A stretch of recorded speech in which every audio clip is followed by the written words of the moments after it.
नमस्कार दोस्तों, आज हम देखते हैं मध्य प्रदेश शिक्षक पात्रता परीक्षा 2020 बाल विकास एवं शिक्षा शास्त्र प्रैक्टिस सेट 7 है ना। ये top 20 MCQ multiple choice question है और बहुत इम्पोर्टेंट है, परीक्षा के लिए विशेष रूप से बनाए गए हैं। आप आवश्यक रूप से इसको देखें।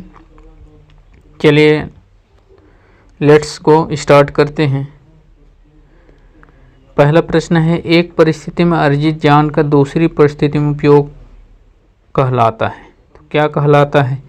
सीखने की विधि। एक परिस्थिति में अर्जित ज्ञान का दूसरी परिस्थिति में उपयोग कहलाता है।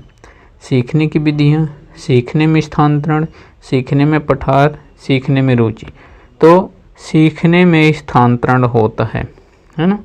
एक परिस्थिति में अर्जित ज्ञान का दूसरी परिस्थिति में उपयोग कहलाता है सीखने में स्थानांतरण, है ना। चलिए अगला प्रश्न है, अनुभव द्वारा व्यवहार में परिवर्तन कहलाता है। तो क्या कहलाता है? अनुभव द्वारा व्यवहार में परिवर्तन क्या कहलाता है ना। स्मृति, सीखना, प्रेरणा, चिंतन। तो क्या कहलाता है? सीखना। सही उत्तर हमारा सीखना होगा, है ना। तो व्यवहार में परिवर्तन सीखना कहलाता है। चलिए प्रश्न नंबर 3 देखते हैं। सांख्यिकी में वह रेखा चित्र जिसमें आकृतियों को स्तंभों द्वारा प्रदर्शित किया जाता है कहलाता है ना।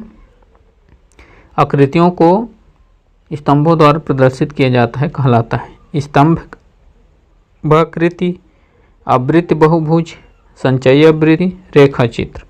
तो क्या कहलाता है? स्तंभाकृत। सही उत्तर हमारा क्या होगा? स्तंभाकृत। सांख्यिकी में वह रेखा चित्र जिसमें आकृतियों को स्तंभों द्वारा प्रदर्शित किया जाता है स्तंभाकृत कहलाता है। चलिए अगला प्रश्न देखते हैं। प्रश्न नंबर 4, विकास की किस अवस्था में बुद्धि का अधिकतम विकास होता है? विकास की किस अवस्था में बुद्धि का अधिकतम विकास होता है? बाल्यावस्था में, शैशवावस्था में, किशोरावस्था में, प्रौढ़ावस्था में। तो हमारा किशोरावस्था में, है ना। बुद्धि का अधिकतम विकास किशोरावस्था में होता है ना। तो शैशवावस्था 0 से 5 है ना। बाल्यावस्था 5 से 12 और किशोरावस्था 12 से 16 ऐसे बढ़ता जाता है। प्रौढ़ावस्था 16 से, है ना, इतने तक। तो ये देखना है कि विकास अवस्था में बुद्धि का विकास किशोरावस्था में सबसे ज़्यादा होती है। चलिए अगला प्रश्न देखते हैं 5। शिशु का अधिकांश व्यवहार आधारित होता है। किस पर आधारित होता है? एक बच्चे का अधिकांश व्यवहार आधारित होता है किस पर? मूल प्रवृत्ति पर, नैतिकता पर, वास्तविकता पर, ध्यान पर, है ना। तो शिशु का अधिकतम व्यवहार उसकी मूल प्रवृत्ति पर, व्यवहार पर आधारित होता है ना। मूल प्रवृत्ति 14 प्रकार के होते हैं, है ना। मूल प्रवृत्तियों को 14 प्रकार वर्गीकृत किया था मैकडूगल ने, है ना। मैकडूगल नामक वैज्ञानिक ने मूल प्रवृत्तियों को 14 प्रकार से वर्गीकृत किया था, है ना। चलिए अगला प्रश्न नंबर 6 देखते हैं। अंतर्दृष्टि द्वारा सीखने के सिद्धांत में कोहलर ने प्रयोग किया। अंतर्दृष्टि द्वारा सीखने के सिद्धांत में कोहलर ने प्रयोग किया था। किस पर प्रयोग किया था? कुत्ते पर, वनमानुष पर, बिल्ली पर, चूहों पर। तो किस पर प्रयोग किया था? वनमानुष, है ना, चिंपांजी नामक वनमानुष पर, है ना, कोहलर ने प्रयोग किया था अंतर्दृष्टि द्वारा सीखने के सिद्धांत। तो प्रश्न नंबर 7, यह आवश्यक नहीं है कि उच्च बुद्धि लब्धि वाले बच्चे डाट में भी उच्च होंगे, है ना। यह आवश्यक नहीं है कि उच्च बुद्धि लब्धि वाले बच्चे भी में उच्च होंगे। किस में उच्च होंगे? सृजनशीलता में, अध्ययन में, विश्लेषण करने में, अच्छे अंक प्राप्त करने में। तो यह आवश्यक नहीं है कि उच्च बुद्धि लब्धि वाले बच्चे भी सृजनशील में भी उच्च होंगे, है ना। सही उत्तर हमारा ए, सृजनशील में उच्च होंगे।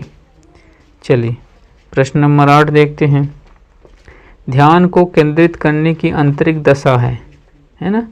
देखना है कि ध्यान को केंद्रित करने की आंतरिक, है ना, दशा क्या है। अवधि है, नवीनता है, रुचि है, आकार है। तो ध्यान को केंद्रित करने की आंतरिक दशा हमारी रुचि होती है ना। किसी चीज़ में हम मन लगा लें कि इसको, है ना, अच्छे से ध्यान से हमें करना है, कोई भी काम मन लगाकर, तो वही, है ना, रुचि पैदा कर होती है तभी करने की, तभी ना हमारा ध्यान केंद्रित होता है। इसलिए रुचि होता है आंतरिक दशा, है ना। चलिए प्रश्न नंबर 9, निम्न में से किस विधि का उपयोग स्मृति के मापन के लिए नहीं किया जाता है। ये ध्यान देना है ना। किस विधि का उपयोग स्मृति के मापन के लिए नहीं किया जाता। प्रत्याहन विधि, तार्किक विधि, पहचान विधि, पुनः विधि, है ना, पुनः विधि, सीखना विधि। तो किस विधि का उपयोग नहीं किया जाता है। तार्किक विधि, है ना, मापन के लिए, स्मृति के मापन के लिए तार्किक विधि का उपयोग नहीं किया जाता। इसका एक प्रश्न और बन सकता है कि निम्न में से किस विधि का उपयोग स्मृति के मापन के लिए किया जाता है। नहीं हटा दें तो किया जाता है, तो इसके लिए प्रत्याहन का विधि किया जाता है, पहचान विधि भी हो जाएगा, और पुनः सीखना विधि ये स्मृति मापन के लिए किया जाता है। और नहीं किया जाता है तार्किक विधि के द्वारा नहीं किया जाता है। चलिए प्रश्न नंबर 10 देखते हैं। TAT यानी प्रासंगिक अंतर्बोध परीक्षण का विकास द्वारा किया गया, है ना। TET, है ना, प्रासंगिक अंतर्बोध परीक्षण का विकास द्वारा किया गया। किसके द्वारा किया गया। साइमंड, होल्टजमैन, मर्रे, बेलक। तो 10 का मर्रे नामक वैज्ञानिक, उत्तर हमारा सी सही होगा। TET का विकास अंतर्बोध परीक्षण, प्रासंगिक अंतर्बोध परीक्षण, TET का विकास मर्रे नामक वैज्ञानिक ने किया था। चलिए प्रश्न नंबर 11, मनोविज्ञान का शिक्षा के क्षेत्र में सबसे बड़ा योगदान है ना। मनोविज्ञान का शिक्षा क्षेत्र में सबसे बड़ा योगदान क्या है। तो विषय केंद्रित शिक्षा, शिक्षक केंद्रित शिक्षा, क्रिया केंद्रित शिक्षा, बाल केंद्रित शिक्षा। तो 11 का क्या होगा, बाल केंद्रित शिक्षा होना चाहिए, है ना। साइकोलॉजी यानी मनोविज्ञान होता है, शिक्षा के क्षेत्र में सबसे बड़ा योगदान बाल केंद्रित शिक्षा होना चाहिए। चलिए अगला प्रश्न नंबर 12, निम्नलिखित में से कौन सा वृद्धि और विकास के सिद्धांतों से संबंधित है। वृद्धि और विकास के सिद्धांतों से संबंधित है। निरंतरता का सिद्धांत, समन्वय का सिद्धांत, व्यक्तित्व का सिद्धांत, ये सभी, है ना। तो वृद्धि और विकास के सिद्धांतों से ये सभी संबंधित है। निरंतरता का सिद्धांत, समन्वय का सिद्धांत, व्यक्तित्व का सिद्धांत। उत्तर हमारा डी, ये सभी होंगे, है ना, सभी संबंधित हैं, है ना, ध्यान देना है। वृद्धि और विकास में सभी संबंधित हैं। चलिए अगला प्रश्न नंबर 13 देखते हैं। निम्नलिखित में से कौन सा वृद्धि और विकास के सिद्धांतों से संबंधित नहीं है। पिछला क्वेश्चन संबंधित है और यहाँ नहीं है, है ना, ये देखना है। तो निरंतरता का सिद्धांत ये तो संबंधित था, वर्गीकरण का सिद्धांत, समन्वय का सिद्धांत भी संबंधित था, व्यक्तित्व का सिद्धांत भी था, जबकि हमारा वर्गीकरण का सिद्धांत, है ना, वृद्धि और विकास के सिद्धांतों से संबंधित नहीं है ना। ठीक है दोस्तों, चलिए प्रश्न नंबर 14 में देखते हैं। कक्षा शिक्षण में पाठ प्रस्तावना सोपान सीखने के किस नियम पर आधारित है ना। कक्षा शिक्षण में पाठ प्रस्तावना सोपान सीखने के किस नियम पर आधारित है ना। प्रभाव का नियम, सदृश्यता का नियम, तात्पर्यता का नियम, सहचार का नियम। तो कक्षा शिक्षण पाठ प्रस्तावना सोपान सीखने किस नियम पर आधारित है। तो तात्पर्यता के नियम पर आधारित है। उत्तर हमारा सी सही होगा, तात्पर्यता के नियम, है ना। चलिए प्रश्न नंबर 15 देखते हैं। कक्षा शिक्षण में पाठ प्रस्तावना सोपान सीखने के किस नियम पर आधारित नहीं है, ये देखना है। यहाँ नहीं लगा है। पिछला क्वेश्चन प्रश्न नंबर 14 में यहाँ है और यहाँ नहीं है, है ना।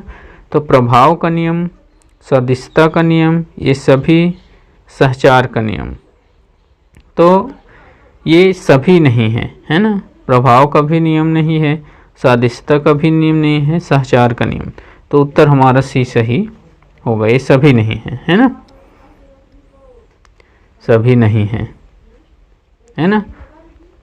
चलिए प्रश्न नंबर 16 देखते हैं। संप्रत्यय निर्माण का प्रथम सोपान है ना। संप्रत्यय निर्माण का प्रथम सोपान है समानीकरण, विभेदीकरण, प्रत्यक्षीकरण और पृथक्करण। तो संप्रत्यय निर्माण का प्रथम सोपान प्रत्यक्षीकरण होगा, उत्तर हमारा सी सही होगा, है ना। संप्रत्यय निर्माण का प्रथम सोपान प्रत्यक्षीकरण है। चलिए प्रश्न नंबर 17 देखते हैं। संप्रत्यय निर्माण का प्रथम सोपान है, कौन है, समानीकरण, विभेदीकरण, इनमें से सभी, पृथक्करण। तो हमारा उत्तर इनमें से सभी होगा, है ना।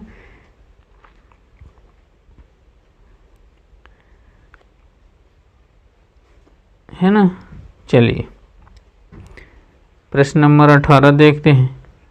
प्रेक्षणात्मक अधिगम संप्रत्यय द्वारा दिया गया था। प्रेक्षणात्मक अधिगम संप्रत्यय द्वारा दिया गया था, तो किसके द्वारा दिया गया था, टोलमैन, बंडूरा, थॉर्नडाइक, कोहलर। तो अल्बर्ट बंडूरा ने संप्रत्यय प्रेक्षणात्मक अधिगम संप्रत्यय द्वारा, अल्बर्ट बंडूरा, है ना, दिया गया था। चलिए प्रश्न नंबर 19 देखते हैं। प्रेक्षणात्मक अधिगम संप्रत्यय द्वारा नहीं दिया गया था, किसके द्वारा नहीं दिया गया था, यहाँ देखना है, नहीं, है ना। कौन नहीं दिया गया था, टोलमैन, थॉर्नडाइक, कोहलर, ये सभी, है ना। तो कोई नहीं दिया था, है ना। टोलमैन भी नहीं है, थॉर्नडाइक भी नहीं है, कोहलर भी नहीं है, तो भी हमारा ये सभी, है ना। कोई नहीं दिया था, प्रेक्षणात्मक अधिगम संप्रत्यय द्वारा नहीं दिया गया था, कोई भी, टोलमैन भी नहीं दिए थे, थॉर्नडाइक भी नहीं दिया था, कोहलर भी नहीं दिया, है ना। चलिए अगला प्रश्न देखते हैं, अंतिम प्रश्न है। तो अधिगम में ने प्रभाव का नियम दिया था। प्रभाव का नियम, अधिगम में प्रभाव का नियम कौन दिया था, पालाव ने, स्किनर ने, वाटसन ने, थॉर्नडाइक ने। तो थॉर्नडाइक ने प्रभाव का नियम, है ना, दिया था अधिगम में, है ना। तो ये वीडियो कैसा लगा दोस्तों, कमेंट करके बताएं। वीडियो को देखने के लिए धन्यवाद। अगले वीडियो में हम फिर मिलेंगे।